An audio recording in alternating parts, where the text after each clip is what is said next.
Thanks, Bob. Andy, you want me to go first? Yeah, why don't you go first, Marty, and your perspective, and then I'll maybe fill in a little bit of some details and other elements. Okay, great. Good morning. Again, I'm Marty Lester. I'm the head of school at Brookstone, pre-K through 12 school in Columbus, Georgia, with about 800 students. I've been in independent schools for 25 years as a teacher, coach, and administrator. Before that, I was a lawyer for 10 years. I have been the beneficiary of and participant in the work the Brookstone leadership team has done with Andy Fleming, Claire Lee, and their group at the Developmental Edge. We participated in a developmental sprint with them about a year ago, and I believe to a person, the leadership team will agree, it has been the most beneficial and meaningful professional development we've done. It has impacted us as a team, personally and institutionally. The sprint really paid off for us, and I've seen how it's benefited our students, our faculty, our families, and our school, especially in how we responded to the challenges of the pandemic. I'm a dreamer. Sometimes it doesn't serve me very well, but in this instance, what we're talking about represents an opportunity the school has to advance our mission in ways never thought of before. It presents the possibility of differentiating ourselves not just from the schools in Columbus, but all schools. We spend a lot of time talking about why Brookstone. To prospective families especially, we have to answer the why question. Why send your child to Brookstone? Why make that considerable investment? What I and the leadership team have gotten from Andy and TDE is a better way of articulating why Brookstone than we have ever had before. Some of the immediate benefits as a team have included greater trust, coordination, metacognition, initiative, support, and care and concern for each other. We are a different team now. We have benefited as individuals, and we are a better school because of our experience. To really let you know how I arrived here, how I think about education, why I do it the way I do, I think I need to explain the prism I look through when I speak about it. Everything I think and do really is influenced by the experience my oldest son had in school. Developmentally, he is different, and things have been very hard for him in just about every aspect of his life. He has struggled, he is loved, cared for, and allowed to make choices and live with the consequences. In the end, he is the most successful of my 5 children. As a father, I wanted my child to be happy. We tried everything, doctors, therapists, medication. We read books, we went to meetings, just knowing that we would find a way to fix it. And of course, you can't fix it. We sent him to a school that cared, that worked with him, and that made a difference in his life. And years of hardship and hurt followed, and it was painful to watch him so want to be a part of something, but never being heard or even noticed in a lot of instances. Then came middle school. With no real good friends and no one to do it with, he made the decision to go out for cross country. And as a parent and a teacher, I'd come to admire the cross country team, the program, the coaches, and the athletes. They were a team in the truest sense of the word, and everyone that was a part of it mattered, no matter how competitive you were. They trained hard, they studied even harder, and you want your kid to be a part of something like that. Cross-country coach is a legend in the state of Alabama. His teams have won more than 100 state championships. He has produced untold numbers of individual state champions and college athletes, and he was named the National Coach of the Year twice. He had many opportunities to coach at the college level, all summarily rejected. He is amazing as a professional, but he's an even better person. I worked for him for 7 years, coaching the throwers, and saw the method to his madness firsthand. He gathered tons of data, not just for his top performers, but every kid who came out grades 7 through 12. His program, when you included track, both indoor and outdoor, was huge, but he still seemed to know every kid and how they had improved over the course of the year. I wanted my son to be a part of this, even though I had my doubts he would ever be competitive. I wanted him to have something to belong to. Cross-country practice began right after school was out, my son's 6th grade year. And I got to be the one to drop him off at 6 a.m. 4 days a week for the whole summer. The fear and trepidation he felt that first day got better as time wore on. Eventually, the call from another parent came that I had prayed for most of his life. would tray like a ride to practice in the morning. He was a part of the program and his life got better. The relationships that were formed by the coach and his athletes were special, but they had a purpose. They were about bringing excellence to every aspect of their experience. It did not matter that excellence was different for each individual. It just mattered that they were pursuing it.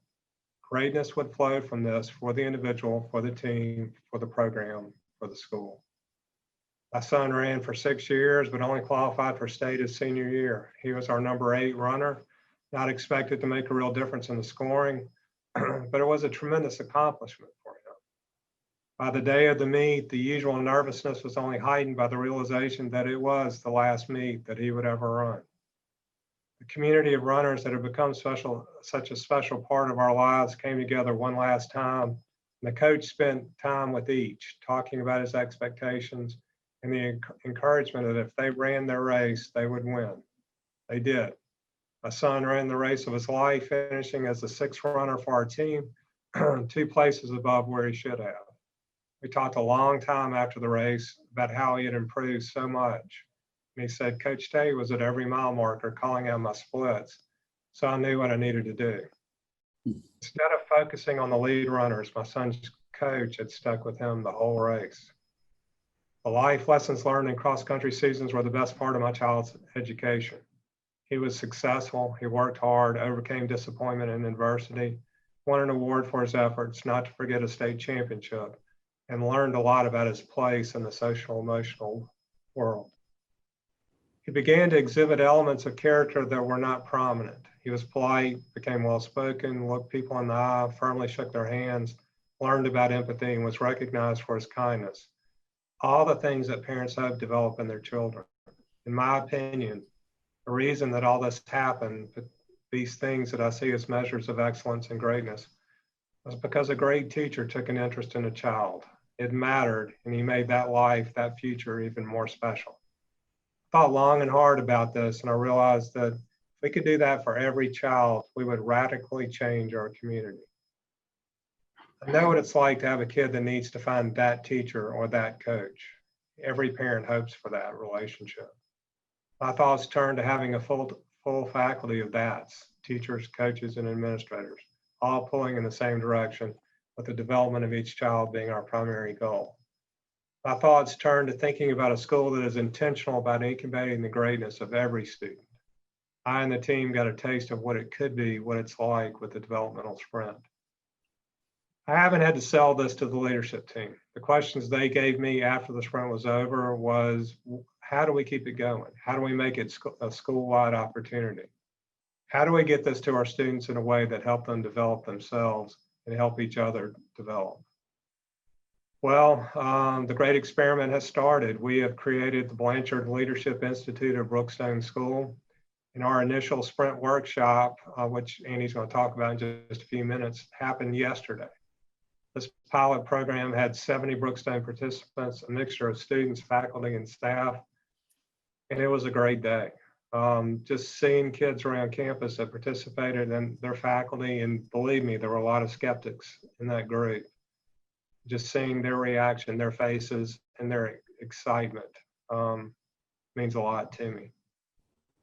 It will mean a lot to them and to the school. Andy? All right. Thanks, Marty. I've heard you share that story, Marty, a few times now, and I appreciate it every time I hear it. So thank you. And thanks for your commitment to creating a kind of educational space, an educational environment where people grow and where you welcome in people that have different ideas and different approaches and celebrate each of them, just like you celebrate your son. So it's a great pleasure to be able to share a little bit about what we are doing with Marty and his team at Brookstone. And I'm going to go ahead and sort of at the risk of lowering the energy and the atmosphere, I'm actually going to show a little PowerPoint presentation here. And so let me go ahead and share a couple of slides with you that'll give you a little bit of a picture of what the work is there that Marty alluded to that we've begun with them. And so these are just some notes on the vision of building world-class student-centered leadership development, and through an entity that was created for this purpose called the Blanchard Leadership Institute. And Jim Blanchard was the CEO of a company based in Columbus called Synovus Financial Corporation that I'd had the opportunity to do some work with years ago. We see Brookstone's strengths and this a personal caring approach, and every student matters. And you can hear it in the way Marty talked about his son and his commitment to education, that it's about incubating the greatness of every student. And our work is around applying the insights from constructive developmental psychology, and in particular, Bob Keegan and Lisa Leahy at the Harvard Graduate School of Education. So they're co-founders of the Developmental Edge with us. And sort of the central idea, the big idea that's a part of our work now, is how you can make individual development a team sport. And even in the case of Brookstone and other organizations, a community sport where we're all involved together. And the big idea is that we can be helping each other grow much more than we may realize. It's more possible, as Jim Blanchard actually, we take this line from Jim Blanchard, and it's more possible that we can lock arms and lift each other up. And that's really the idea behind the work. So it's the Blanchard Leadership Institute that was created to sponsor this work at Brookstone. And the one way to think about it is imagine taking the best attributes of a world-class off-site leadership development program, all of these elements that you see, and embedding them into a foundational practice, a practice that everyone can participate in, and participate in at least twice a year in the context of the regular academic and social life. So in the fall and in the spring. So that foundational practice is actually a model, a catalyst, a kind of seed bed for further growing the culture of the school, and also serves as a kind of rallying point. One of the things that I've learned having worked with the organizations in Columbus and also now with Brookstone is folks in Columbus know how to rally. Think about rallying around a football team and what that's like. But they also have the capability to rally around students and rally around individuals developing and exceeding themselves. And so using the sprint as a kind of focused rallying point for everyone who's participating in to feel like I'm a part of something that has to do with developing myself and helping others develop. So the foundational practice Marty's alluded to is this thing we call a developmental sprint.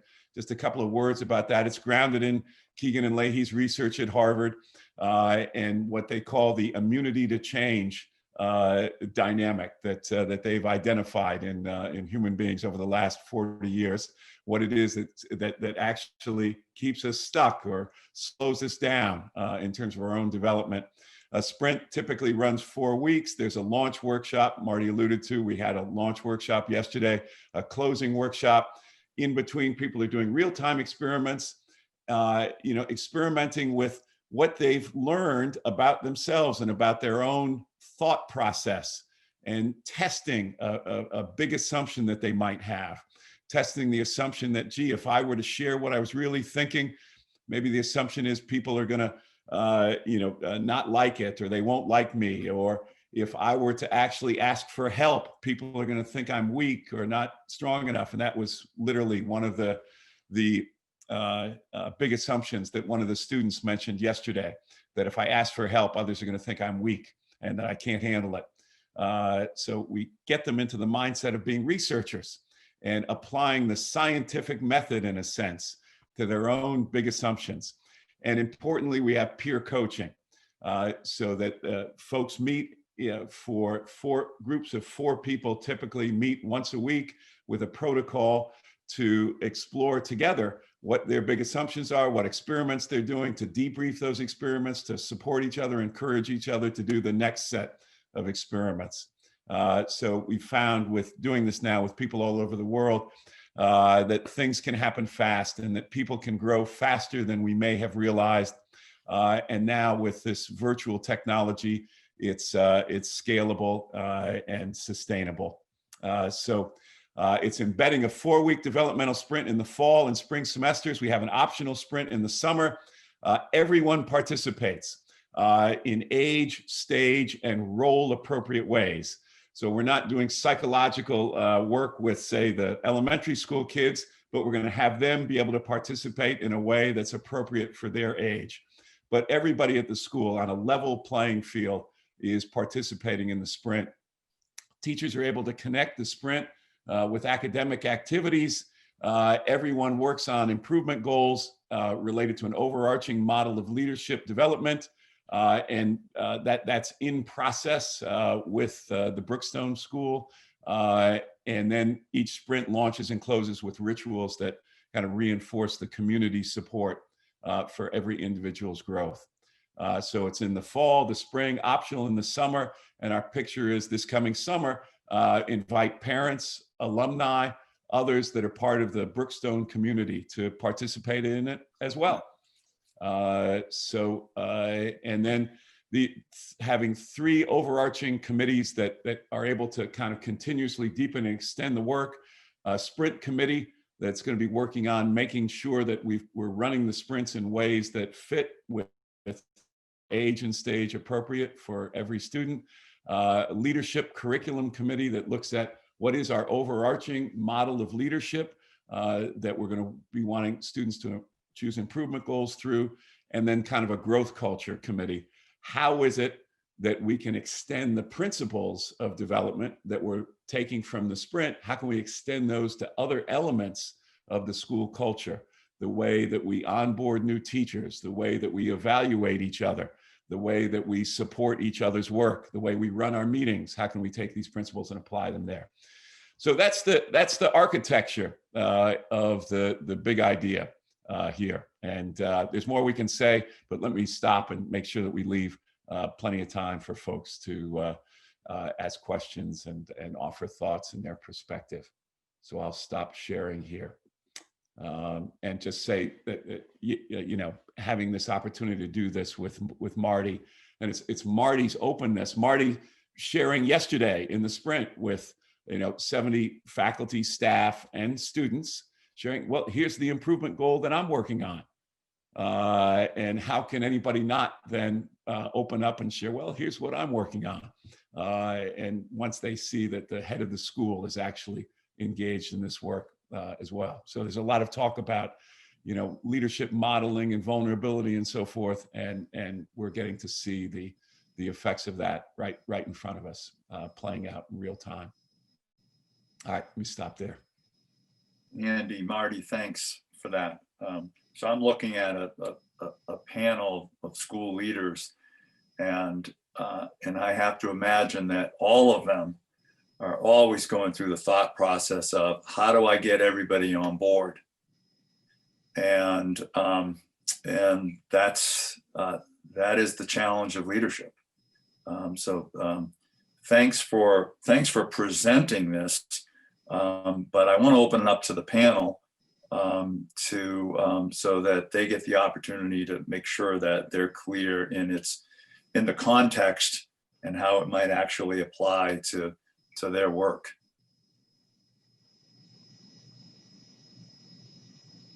I could start off with a question if that's okay. Please. Thanks, Marty and Andy. And I watched the video that you guys have together and learned a little bit more about what you're doing. It's obviously super impressive. And one of the things I think you talked about in the video and I hear today is to accomplish something like this, you need a visionary leader. And I think in all of our schools or wherever we are, vision is what we talk about in leaders. But then you often hear you have leaders who have great vision, but how do you get to execution? And my question for you guys and kind of the program you're doing, what's the secret sauce in there that you guys have found, making that leap from great vision to actually successful execution? Marty, you want to speak to that? I've got a thought Sure. or two, but let me give it to you. The vision, just to kind of touch on it real quickly, I would say was not originally mine. Actually, I had two board members who had worked with Andy at Synovus and it made the suggestion. And at first I was not a little put off. I think I was just, not really understanding what they meant. And I shared the story with my great counselor, my wife, and she looked at me and said, "Don't be stupid. This is a great opportunity. Why don't you take advantage of it?" And I said, "Okay, got it." And, the work that we did with the leadership team, a lot of leadership teams have skeptics. Sometimes it's more than half or whatever, but within the first hour of the original launch workshop, the conviction in their faces that this was an opportunity that they would never see again in their careers or really in the school's life. That fire, that energy made it easy to transition from just it being a vision to substance and implementation. The closing workshop was, and Andy, correct me if I'm wrong, but it was dominated by how do we continue this? How do we infuse it into the school? And we're a school that those elements are very important to us anyway. That each child, the holistic approach and all that, but we saw this as an opportunity to really go into overdrive, to really focus on that child's development and giving them leadership opportunities.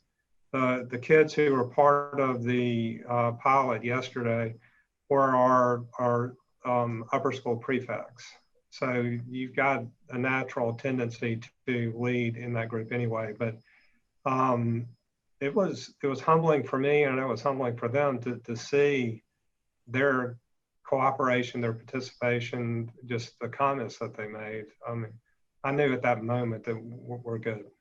We're going to really take this and drive it. I would just add our experience in working with organizations, and Brookstone's a great example of it, and exemplary in it is that if you bring something in, you need to give some number of people in the organization a real experience of it first, and then if they pull on it, then you've got a chance to implement. And so the people who with Marty are kind of leading the charge of bringing it to the whole school now are folks who went through the developmental sprint last fall. And, as Marty said, they kind of caught the fire, and they're, I know in all the schools that you all work with and represent, you've got great people, who have so much to bring, but maybe they don't see a path, or the fire isn't as lit. And it was really cool to see how it's played out there. So our feeling is really, we're able to, the implementation work now belongs to Brookstone, and we're a guide, we're a consultant, and a partner in it. But Brookstone owns this work. And that's really cool. And that's part of the developmental process,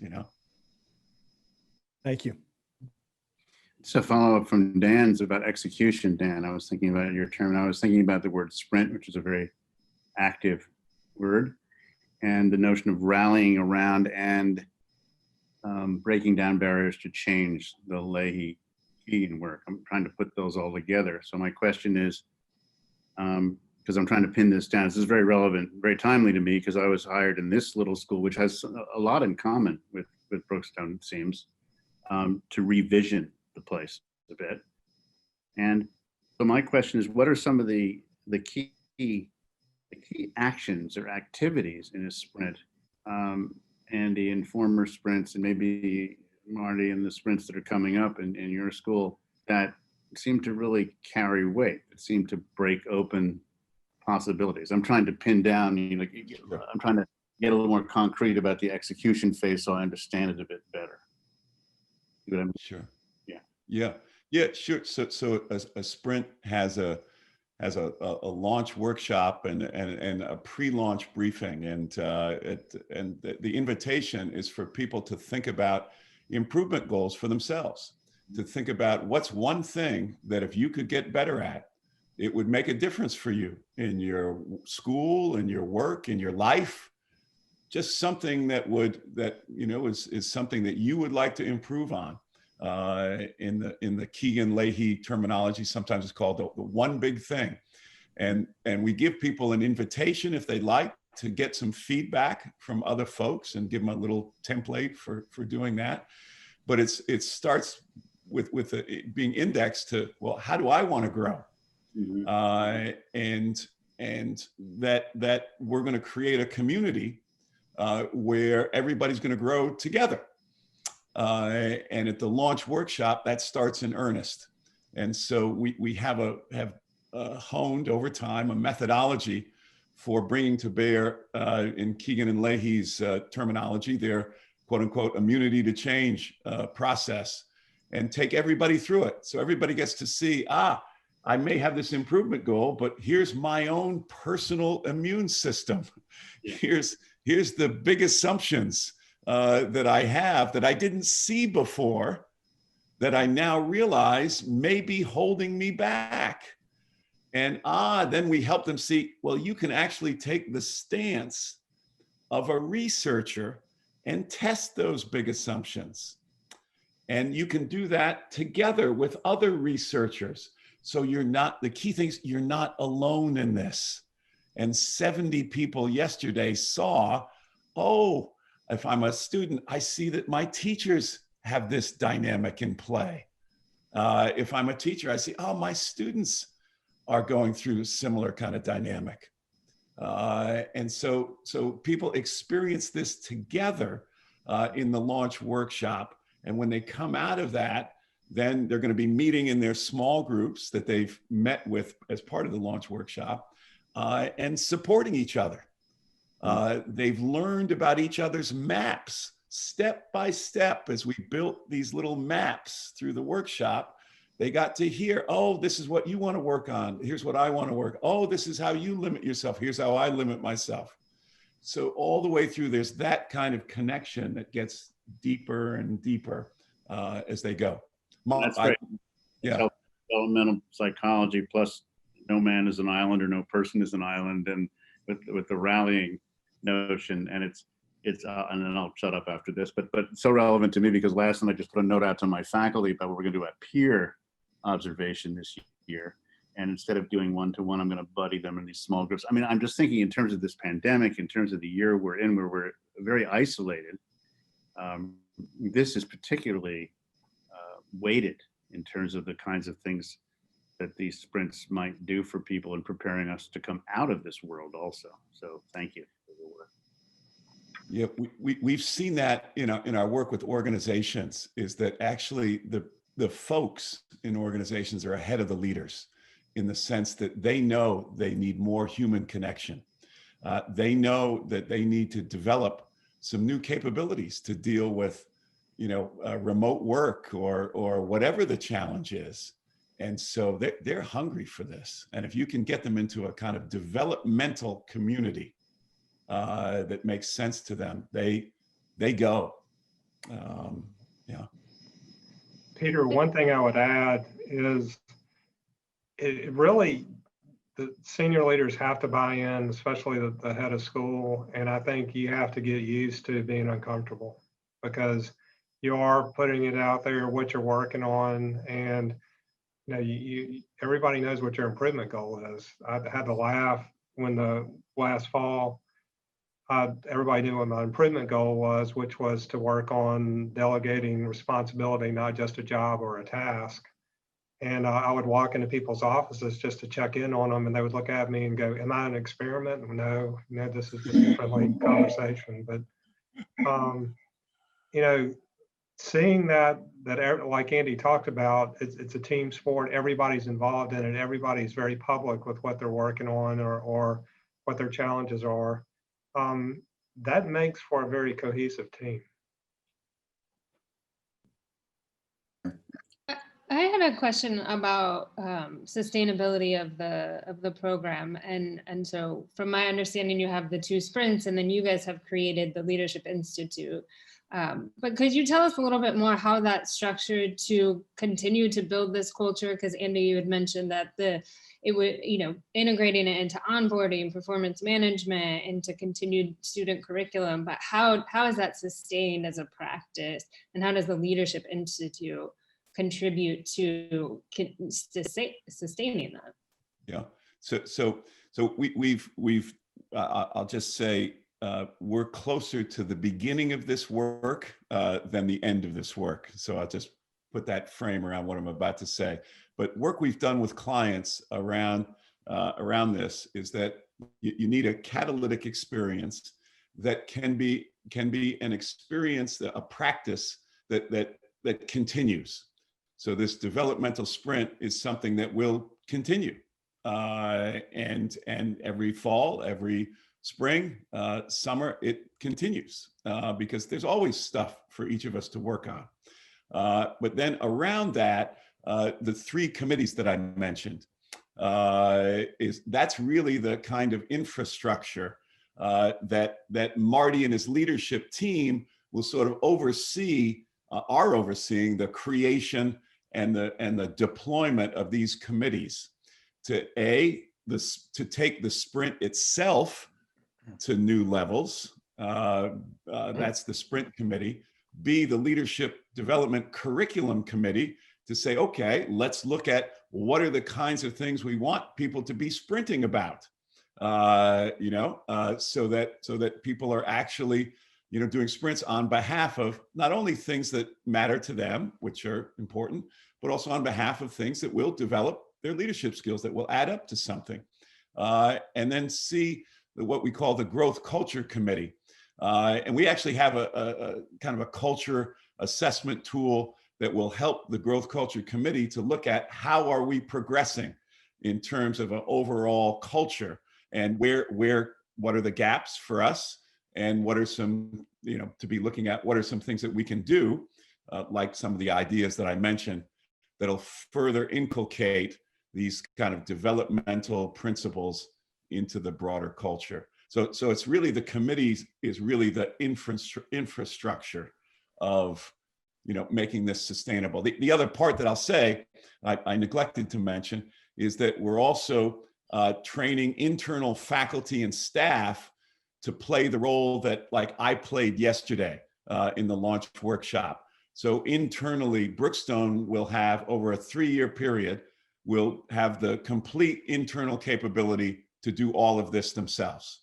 They will not need to rely on outside consultants to do this. We have 7 people going through the training in the next 30 days. Yeah. And I actually get to do the training with Bob Keegan, so I'm really excited about that. Yep. Marty and Andy, thanks for sharing. I wonder if you could expand a little bit on groupings and kind of how you're making up these sort of cohorts that are coming out. We're in a K-12 community where I see a lot of value in involving our whole student body. I also see the necessity then to have lower school teachers working with their kids in this, but I also see huge value in having my colleagues of younger children working alongside upper school students in this work.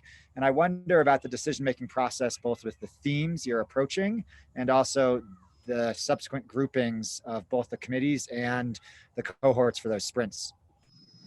Can I speak to that, Marty? Sure. I think that, again, this is a work in progress right now as far as coming up with themes and all that and having committees to do it. But obviously you can't treat a kindergartner like you would an upper school student, although sometimes the kindergartners are much more mature than upper school students. But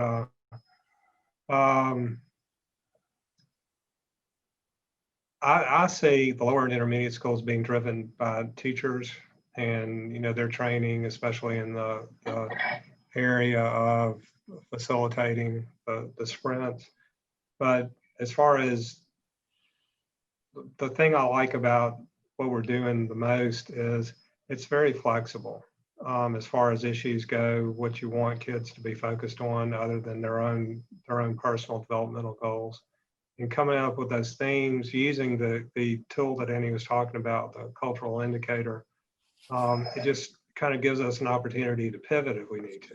You know, from one semester to another or during the course of a sprint, we can do whatever we want to. One thing that I found our faculty was skeptical of was this is just, okay, here we go again. And we're going to do this. We're going to put it in a 30-ring binder. We're going to put it on the back shelf, and then we're never going to do it again. And that is not our intention at all. And I think by having the buy-in, you know, the people that are trained in it, the people that are excited about it, we're going to avoid that malaise that happens to so many of these professional development opportunities. But that's just me. That probably didn't answer your question, but I don't really have a great answer for it. But I'm working on it. It's a great start, and I'll stay in touch to see how it goes for you. Thanks. Marty and Andy, Steve O'Neill here. Thank you for your presentation. This question might be a little bit more designed for Marty, but I'm interested in culture and the work that you're doing, school culture. You know, is it begin with the end in mind or not having the end in mind? And so elaborating on that, I would imagine, Marty, you have a vision for what you would like to see your school's culture become. And you probably have school values, a mission, vision that harnesses all that potential and guides that potential. I'm hearing a little bit more, though, that it might be tabula rasa with each individual choosing one thing that they can get better at. Are you guiding some, or is it really a blank slate, giving people the freedom where you may not necessarily know the outcome that's going to be produced, or are you trying to guide and direct people towards an outcome that you have a vision for? I am looking at this as a journey more so than I am a fixed end, you know, result or anything that like that. And I do believe in giving people flexibility because they know their challenges and their weaknesses the best. But at the same time, it does need to be Brookstone centric, especially from a faculty, staff, administrator perspective. I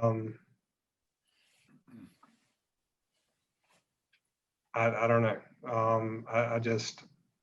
We're so excited about people being energized about developing their own professional, personal goals and challenges that we're not there yet. But again, that's where the culture committee, the sprint committee, things like that will develop. It's not going to be like it would be, and Andy, correct me if I'm wrong, like a corporation or a company going in and doing that. That's a totally different set of objectives. And we are in a closed environment in a school. We are going to invite in alumni and parents and things like that, but we're going to be very careful about what we're doing. But I don't have a fixed objective in my mind other than making our school better. And we are the ultimate arbiters of that. You know, what do we want to work on? What do we want to accomplish? And the world we live in right now is so confounding. I don't know that any of us want to nail something to a wall and say that's where we're going to be in 2 years, because we really don't know where that wall is going to be in 2 years. But Steve, I loved your question, and Marty, that last response really triggered something in me. That tension when you do vision work between, you know, wanting to come out somewhere, you know, having an end in mind, and but wanting this to be formative too. You know, just like we want to balance in student work between formative assessment and cumulative.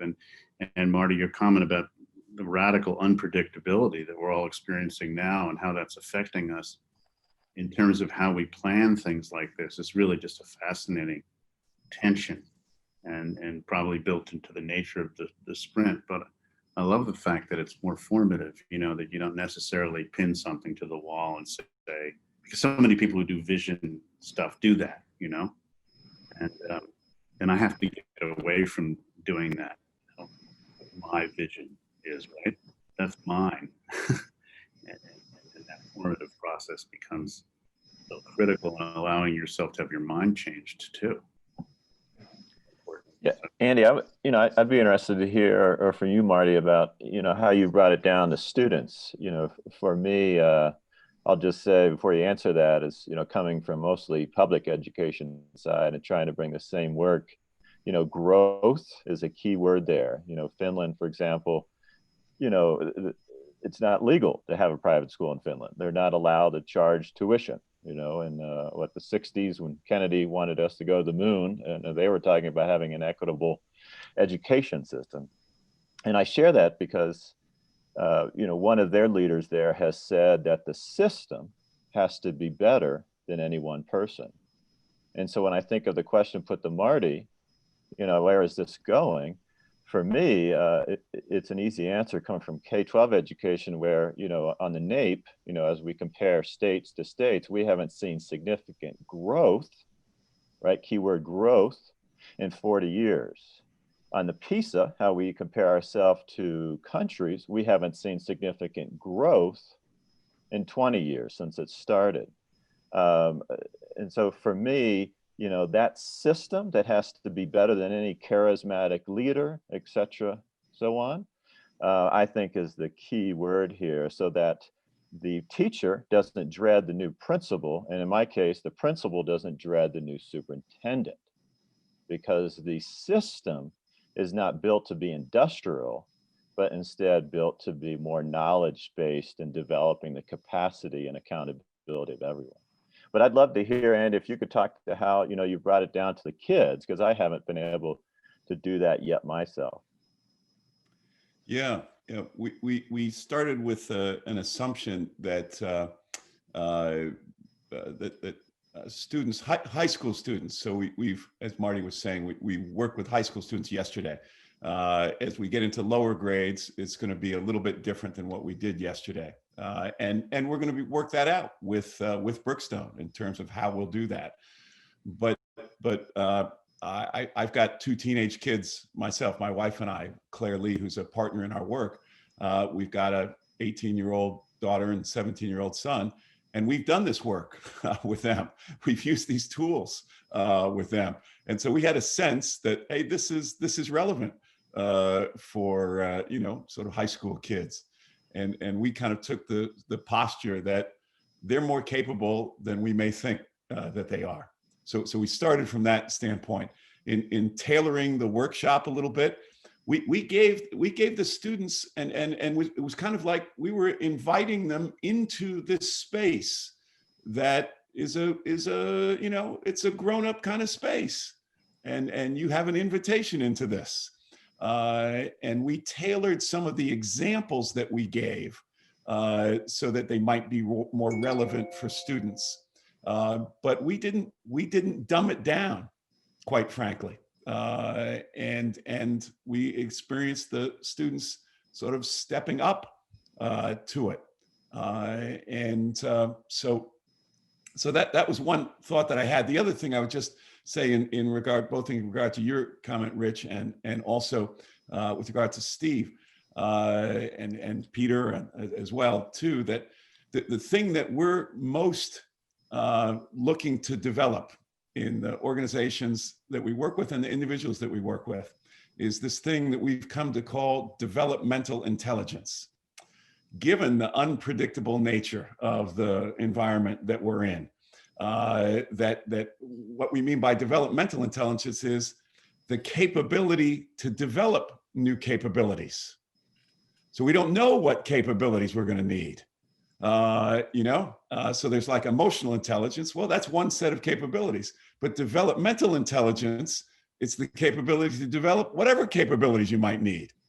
And to imbue that into students as they go forward, that kind of developmental intelligence, they can develop their own capabilities, and to imbue that in an institution like Brookstone, So it can be sort of self-transforming.